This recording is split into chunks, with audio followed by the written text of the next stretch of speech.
Hey, welcome on in, guys. Tobin here with you, and thanks for checking out the channel. Hope you're doing well there. If you guys could subscribe, that'd be great, and appreciate you stopping by. Couple of house cleaning notes here for the Heat. They have signed Gabe Madsen to a verbal agreement to basically do a camp tryout with the Miami Heat. He played Summer League this year with the Golden State Warriors, played for Utah, known as a shooter, although he had a big dip in percentage last year. He had some big-time shooting years with the Utah Utes. Started out at Cincinnati, and I believe he had a 6 3-pointer performance for Golden State in the Summer League. So he's going to be brought into the fold with Miami, and we'll see where that allows him to go. When you sign an Exhibit 10 contract, you're allowed to go to the G League if he's ready for that kind of development. It has been interesting because Miami hasn't necessarily brought in a lot of shooters. We haven't, we've been talking about that. Like, hey, they have added some on the big roster with getting Norman Powell, obviously, but that development shooter project, this is kind of the next place that they're going to. The Miami Heat also signed Myron Gardner to a two-way contract, so he gets one of the two-way deals along with Vlad Golden, and the thought is likely the last one's going to go to Drew Smith, although that is not finalized yet. Gardner had some moments, dealt with a finger injury where I think it got dislocated in the California Classic, but the Heat liked what he was bringing to the table in a summer where there weren't a lot of standouts that weren't from the notable guys who were already signed or weren't draft picks already.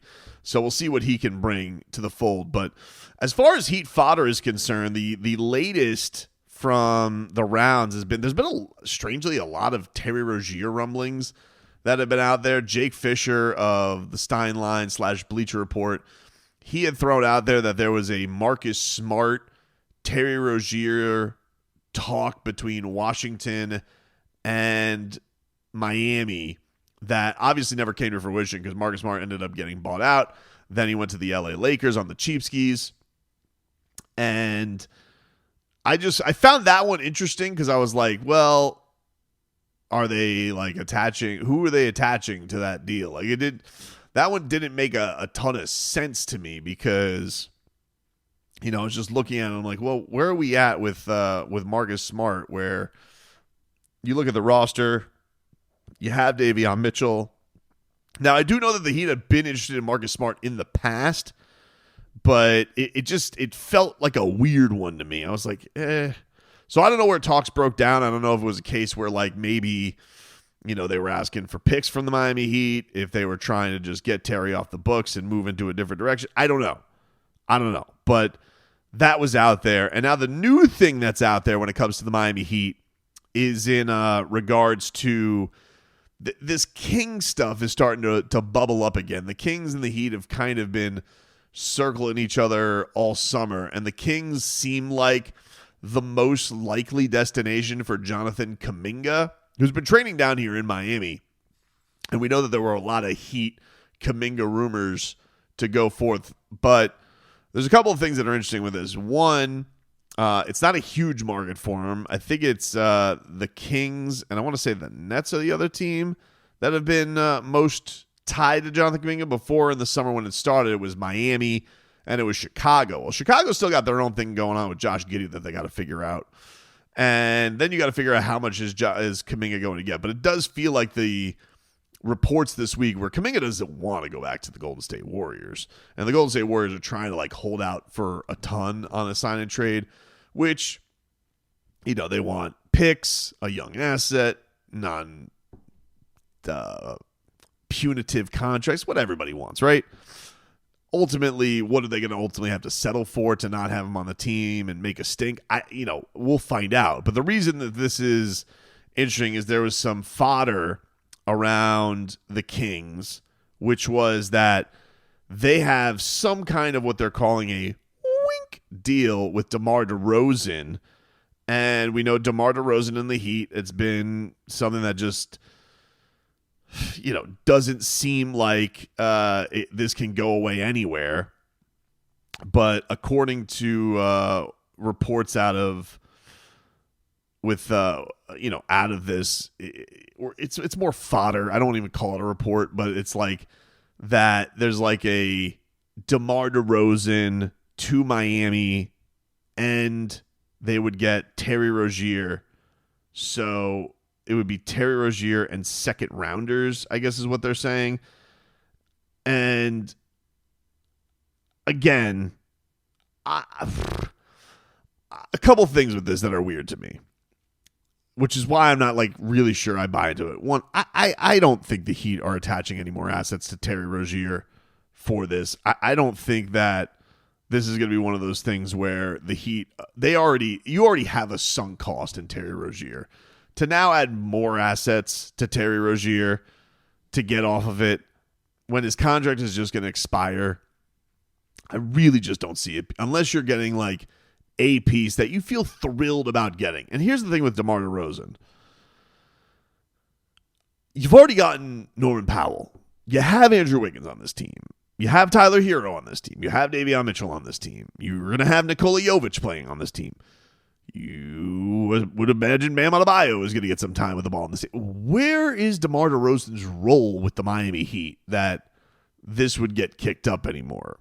And so, like, the only way getting DeRozan makes sense to me is only if the Miami Heat have another move that they're planning. And that would lead you to believe, like, they're either A, trading Tyler Hero because of being afraid of extending him, which I don't think they are, and I don't think they're going to do, or they're going to revisit the Wiggins thing, which they've kind of already put to bed because they've told Andrew Wiggins, barring something unforeseen, that was the report from Barry Jackson, barring something unforeseen, Andrew Wiggins is going to start this year with the Miami Heat. So while I get it, if DeMar DeRozan were, looking at the situation and being like, well, if you guys get Kuminga, where does that leave me? I want to go somewhere. Okay. He's got 1 year that's partially guaranteed, basically, unless the team that he goes to makes the NBA Finals. He does not have it fully guaranteed for next year. His contract has some strange kickers in it. Let me get this. DeMar DeRozan, he signed for 3 years, 73, but the year of 26-27, $10 million of it's guaranteed. $12 million if he makes an all-star team this year or next year.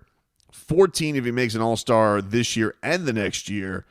And it's fully guaranteed if a team that has him on the books for 25-26 makes the NBA Finals and he plays in at least 60 regular season games. Or it becomes fully guaranteed December 10, 27. So basically, the Heat would have to make the NBA Finals for next year, and he would have to play 60 games for this to be fully guaranteed. But at the most, you're in a Duncan Robinson situation if he doesn't make an all-star team, which, I mean, it is the East. I can't rule it out. At least $10 million of it's guaranteed, but probably 12, or not probably, possibly 12.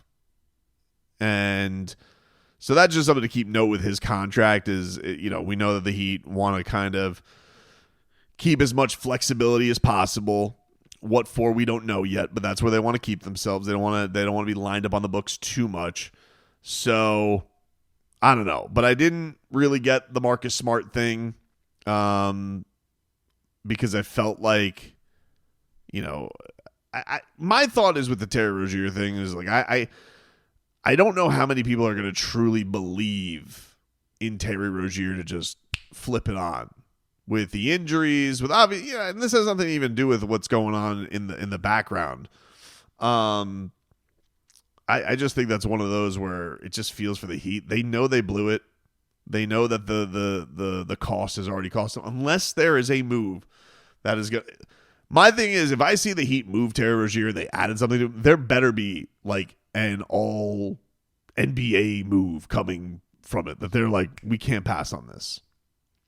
And with the backgrounders, I also got to think that that's got to play a fold in with it kind of bubbling back up that, oh yeah, it's still a thing. It may, maybe he's not the focus of it, but it's still a thing. I just can't imagine how many people are going to be gunning to try and move him. especially not without getting some kind of sweetener. So that seems it. And I don't think that getting DeMar DeRozan makes a whole lot of sense for the Heat, especially adding picks. Even if they were getting picks, even if they were going to get something with DeMar DeRozan because they were taking on extra. First of all, I think it would probably have to be like a first-round pick to do that. And then, because you're taking on the extra year, even if it's at a partial guarantee. And then you have to think about just the basketball fit. Like, this is not your run-of-the-mill player. This is a guy who's obviously very credentialed. This is a guy who garners a lot of respect. And we know that the Heat have had a lot of respect for DeMar DeRozan. It would signal to me that if he was going to be on the team, that there would have to be some kind of counter move. That there would have to be, it would have to be one of your 2 threes that one of them you're moving on from that we just don't know of yet. So, but you know, this is where it's at right now. People are trying to find solutions to things and get over the finish line with some of their moves. Certainly the Kings have had themselves a rough, 12 months when it comes to where they are and all the headlines they've been in and all the negative spotlight they've taken on. So they're obviously trying to revamp themselves in a big, big way. But this one was strange to me. I didn't really get the surrounding noise around it.